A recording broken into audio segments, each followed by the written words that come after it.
of the minerals and properties of Sabah. It's happening again. This is happening, but now a foreign actor using fake news to destroy each other. So what we want on the PCO side, we urge Congress to join our digital crusade against combating fake news by strengthening our laws, such as the Cybercrime Prevention Act, and introducing internationally accepted policies and standards for content moderation on social media.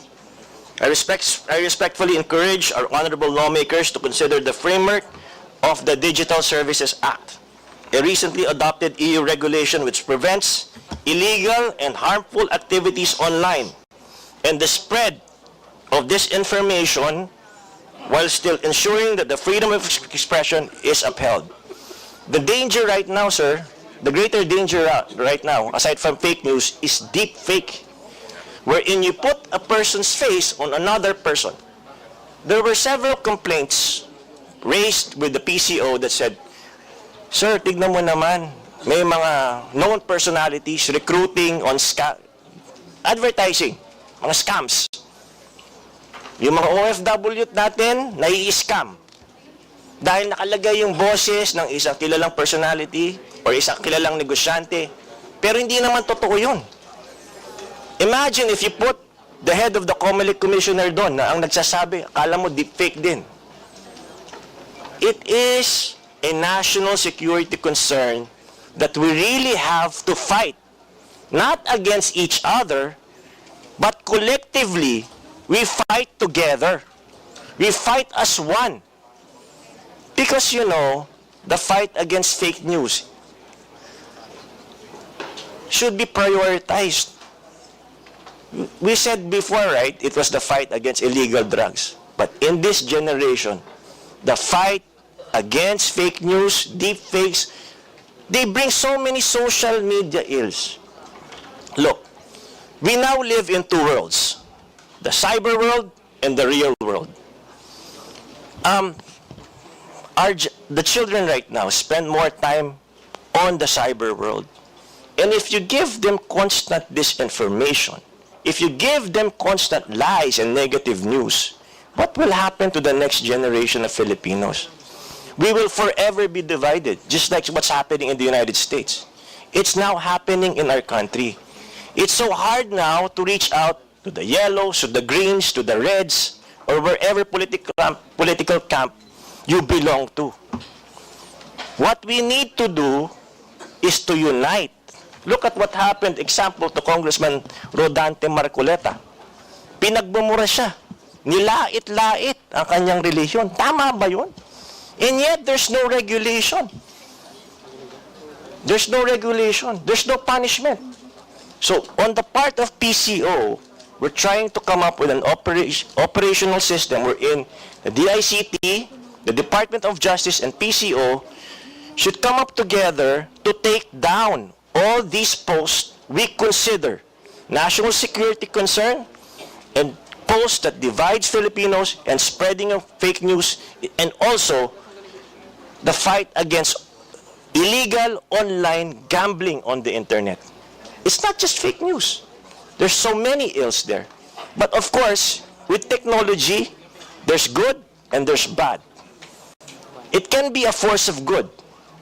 But we make sure that online, the voice of truth should be louder than lies. It should always be louder than lies. Because now, a lie told 1,000 times drowns out the truth. We don't know what the truth is anymore. So we make sure here, as PCO, we make sure that in PCO, our foundation are truthful facts. I urge everybody here, let's get our acts together. We are not the enemies. We should stand together. The enemy is fake news. Thank you very much, Mr. Chair. Thank you, Sec. Ruiz.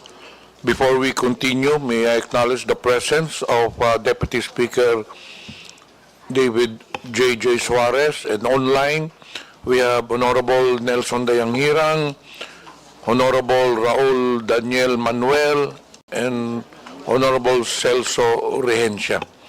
We will now proceed with the interpellation. As I've said earlier, to have an orderly hearing, may I request all the members who would like to ask questions to have your names listed. Please state your name. You have something to say? Yes, Mr. Chair. I would just like to inform the committee that Ms. Sasrogando Sasot was not recognized and was kicked out of the Zoom link that she was provided for. Unfortunately, ma'am, the Zoom meeting is exclusively for members only. Hindi po para sa hearing yun. The Zoom meeting is for members and the committee secretariat staff lang po. So if she's here in Manila, then she can attend the hearing. Abutin pa naman to ng mga another 3 to 4 hours. We have already 9 members who will be interpellating. We cannot, we would like to apologize because we cannot really accept that. It's exclusive for members and committee secretariat only. Mr. Chair, she was provided a Zoom link. A staff a while ago provided a Zoom link. According to the COMSEC, we did not provide anyone, any resource person, a Zoom link. So most probably it was leaked by a staff or a member. We don't know where the source came from. But again, unfortunately, sad to say, we cannot accept her because I reiterate what my previous statement, that it is exclusive for members of Congress only, or rather of this committee and committee secretariat. Okay? So please take note. We'll now Understood, Mr. proceed Chair. with the may I acknowledge the presence of Honorable Ernesto Junicio. We will now proceed with the interpellation. First on the list, Representative Dante Marcoleta. You have the floor. Maraming salamat po, Mr. Chair.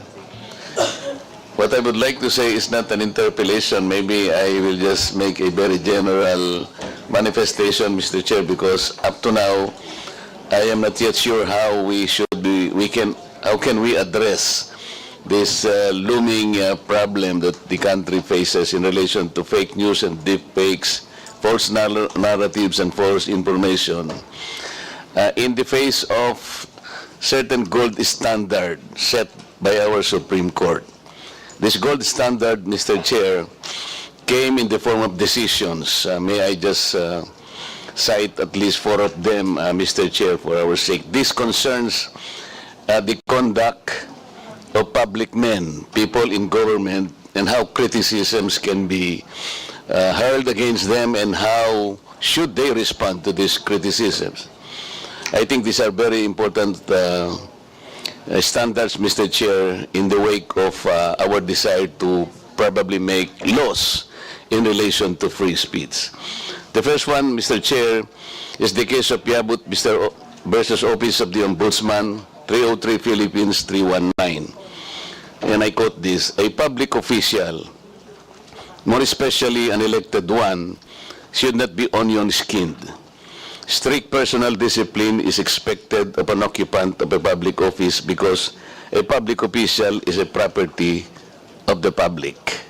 He is looked upon to set the example how public officials should correctly conduct themselves, even in the face of extreme provocation.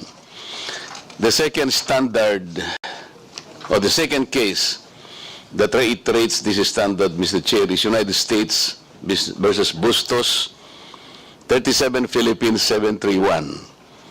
And I quote this: the interest of society and the maintenance of good government demand a full discussion of public affairs, complete liberty to comment on the conduct of public men is a scalpel in the case of free speech. The sharp incision of its probe relieves the abscesses of officialdom. Men in public life may suffer under a hostile and unjust accusation. The wound can be assuaged with the balm of clear conscience. A public officer must not be too-skinned with reference to comment upon his official acts. The third one, Mr. Chair, is Sason versus CA, 325